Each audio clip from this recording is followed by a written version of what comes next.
guys, welcome back to my channel and welcome to my kitchen. Today I'm going to be doing a tutorial to show you guys how you can upgrade your countertops to give it a marble look without spending all the money on actually purchasing marble.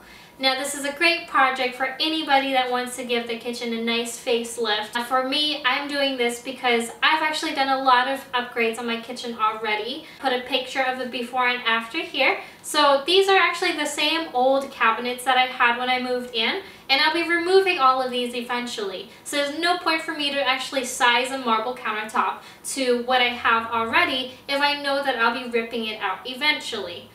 Now, keep in mind that, as you can see, there is a lot of upgrades to this kitchen. These are all home DIY, so make sure you subscribe, stay tuned, and there'll be a lot more videos to show you how you can upgrade your home for a fraction of the cost. Now, keep in mind that this is a lengthy project, so if you do have any kids or any animals that can get onto your cabinets, make sure that you do keep them in another area of the home so that way you don't have them getting on wet paint or wet epoxy or anything like that. So let's get started with materials first. Paint that I'm using is the Rustoleum Countertop paint. I'm using 3 different colors. So I have the color light ash, I have the color pewter, and then I have a can that did not have any color added to it, so it's actually just white. Now keep in mind that the color pewter, for me, I actually had Home Depot add more black percentage to the paint, so it's a lot darker than the actual pewter color that this paint comes in. So if you want to have that done for you, I believe the percentage that I had them add is about 60% black added on top of what is already there, so it does end up being a lot darker than what it originally is. The Super Glaze by APPROX. This is a ultra gloss epoxy, so it's a 2-part mix, so it's a little bit more complicated to use than a regular top coat. You're more than welcome to use a regular top coat if you like, but I do find that this is really good looking and it does add a little bit of a thickness to it, so it gives it more of a 3-dimension. And the last product that you're going to need to kind of do the coloring and all that stuff is going to be some glitter. I do recommend getting like ultra fine glitter. This is by Martha Stewart. Do not get the glitter that has like a blue iridescent to it. When you do that, it just looks like glitter. It doesn't look like a mineral deposit or anything, which is found in like regular marble. So I do recommend getting something that does not have a blue iridescent to it. Now when it comes to tools to paint your countertop, I have some artist sponge. I would recommend getting like a set, so that way you have extras in case you need it. And this is really just to give it the texture for creating that marble look. Now for the epoxy, I actually have these leftover party cups. I'm not sure where I got these from actually, but I just found them in my house. But I just use this to kind of like measure the 2-part epoxy, and I just pour one in the other.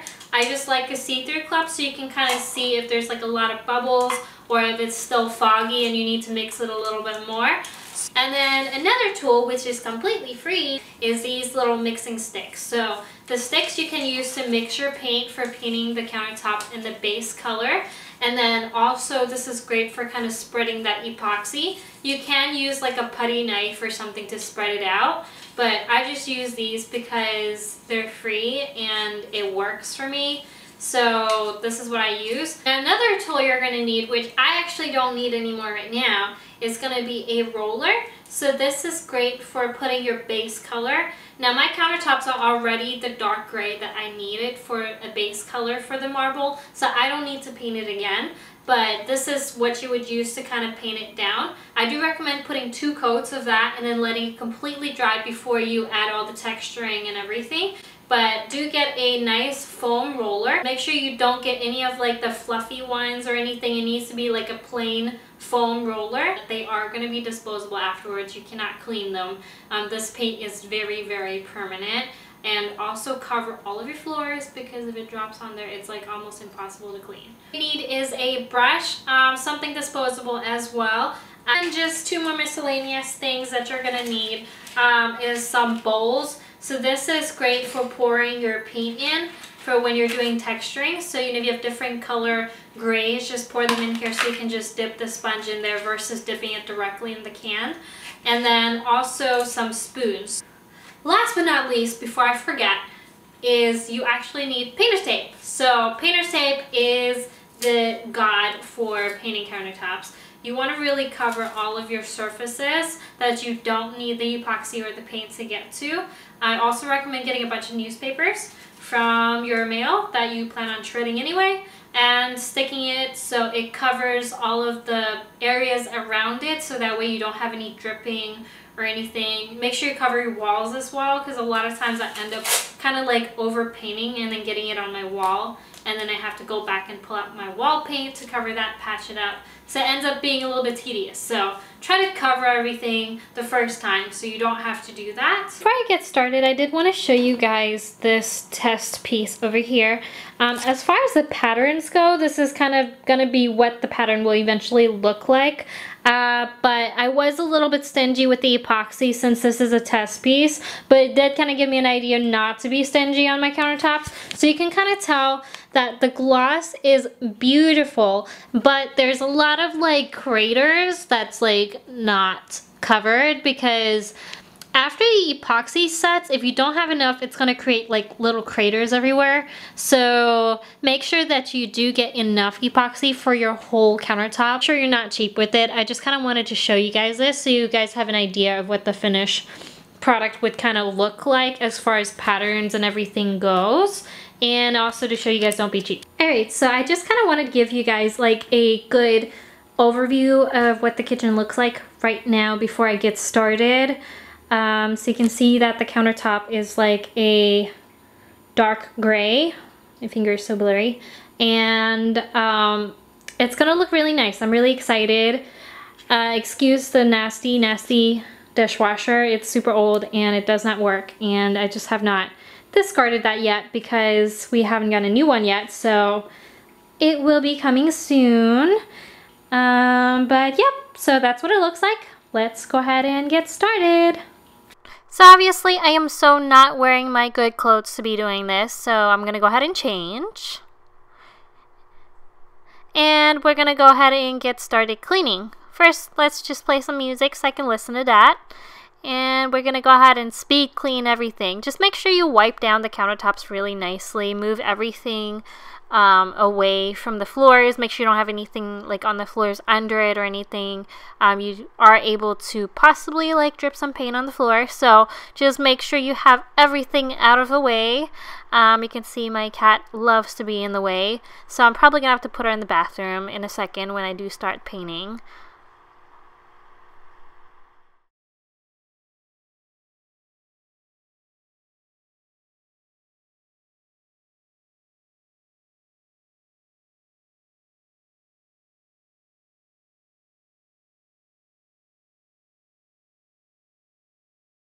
So once you're done cleaning, go ahead and put on your painter's tape. I do 2 rows, one against the countertop and then the other one right above that. I do usually get pretty messy, so it's kind of just like a little safety net right there for me. Make sure you do go all around. For me, I'm going to be doing my kitchen in 3 parts. So since the sink is pretty skinny right there, so I am pretty confident I can do 2-piece epoxy and make it look like it's together instead. But if you're brave enough to do the whole thing, you're more than welcome to do that. Make sure you put some painter's tape on the bottom as well with some newspaper to catch the dripping, and then some on the floor as well. Alrighty, let's get started painting. So the first part, we're going to be sponging the white paint all over. Make sure you wet the sponge first so that way it's soft. And you're just going to go ahead and sponge it all over. And make sure you don't have any like random bald patches, especially in the corners. You want it to kind of naturally flow. If you don't have it evenly spread out, that's okay. It's actually preferred just because it is supposed to look like natural stone at the end. Keep in mind that a lot of this is going to be covered in white again. This is kind of just to create that base and create a more 3-dimensional look to it. Now also be very careful for any fallouts from the sponge. The paint sometimes does tend to pull off pieces of the sponge, so make sure you just pluck that back off the countertop so it's not stuck on there. So we're going to do 2 layers of the white. The second layer, you're going to really build up certain patches into a brighter white to create more of a contrast. And then I'm also going to go ahead and use the second color, Light Ash, which is the medium gray, to put in between the darker areas and the lighter areas, and also overlapping into the lighter area as well to create more of a gradient.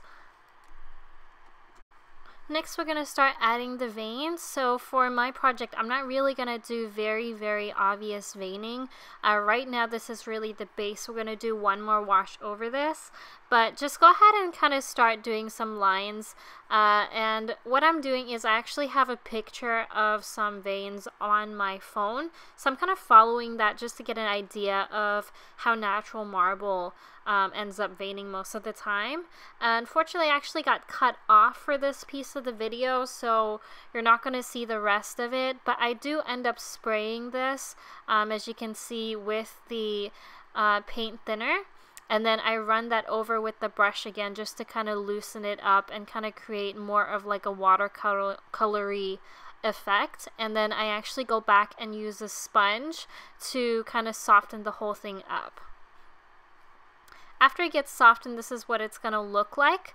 So now I'm just going to add some glitter where the lines are. Make sure you really pack this up because we are going to do one more white layer over this and then putting a little bit more glitter. So this is actually just a little bit of like a three-dimensional, adding more depth to it. And so you can really pile the glitter on in this part. And after this, we're just going to wait for the paint to completely dry. Alrighty, so now it's dry. I'm going to go ahead and do 2 layers of the white. The first layer is actually diluted white. I just used the paint thinner to dilute it down so it's more of a transparent white. And the second layer is going to be just the opaque white to kind of emphasize the whiter parts to create more of a contrast. This is what it's going to look like after it's done. So after that, you may want to check your lighting just to make sure you like the color in different lighting that you have in your kitchen.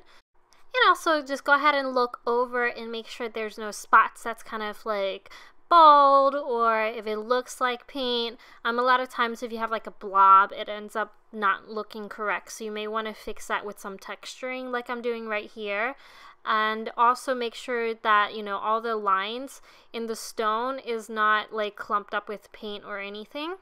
Next, I'm going to go ahead and just put some glitter back on there, and same thing, I just put that over the veins. Remember that earlier we did put some glitter on the first layer, so this is just like a light sprinkle over to create that depth again. And remember, after this, just wait for it to dry, and once it's completely dry, we can go ahead and epoxy it.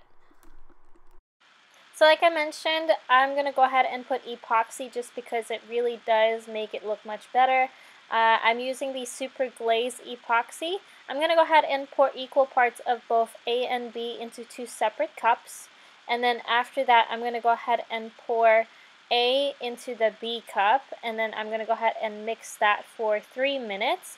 After you mix that for 3 minutes, you're going to go ahead and pour that into a separate container and then mix that for another 3 minutes. To start placing the epoxy onto the countertop, I recommend using a spoon. That way you can kind of spoon out the even amounts that you want to start placing on the countertop.